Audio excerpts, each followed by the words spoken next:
দেশের শীর্ষ পত্রিকার প্রধান প্রধান শিরোনাম প্রতিদিনের বাংলাদেশ। যুদ্ধবিরতি বাড়ল, একতরফা ঘোষণা ট্রাম্পের, ইরান বলছে অযৌক্তিক। জনস্বার্থে বিএনপি যে কোনো বিষয়ে আলোচনায় রাজি। সংসদে আলোচনা পর্বে প্রধানমন্ত্রী। স্থানীয় সরকারে বাজেট বাড়ছে, সেবার মান বাড়াতে কতটুকু তৈরি কাঠামো? দাম বাড়লেও কাটেনি এলপি গ্যাস সংকট। প্রতি সিলিন্ডার গ্যাস 2100 থেকে 2200 টাকায় কিনতে বাধ্য হচ্ছে গ্রাহক। কালের কণ্ঠ। সরকারের সামনে অত্যন্ত কঠিন পথ।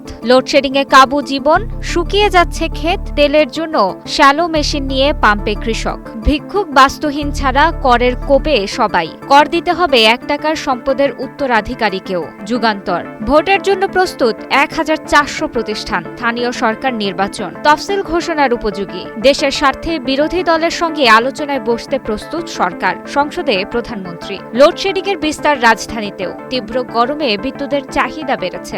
আদানির একটি ইউনিট বন্ধ। লোডশেডিংয়ের কারণে খুলনায় বিশ্ববিদ্যালয় বন্ধ ঘোষণা। হামে দিনে গড়ে 6 জনের মৃত্যু। সমকাল। পোল্ট্রি শিল্প চাপে, কমছে উৎপাদন, বাড়ছে দাম। সংসদ সদস্যের হস্তক্ষেপ আরও বাড়ার শঙ্কা। এমপিদের গাড়ি চাওয়া নিয়ে প্রশ্ন।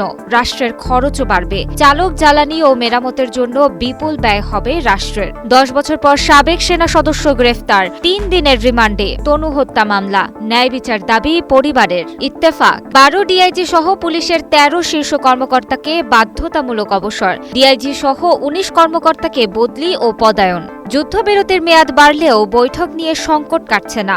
আগামীকাল বৈঠকের আশা ট্রাম্পের। প্রতিশ্রুতি ভঙ্গ, অবরোধ ও হুমকি প্রধান বাধা। Iran president.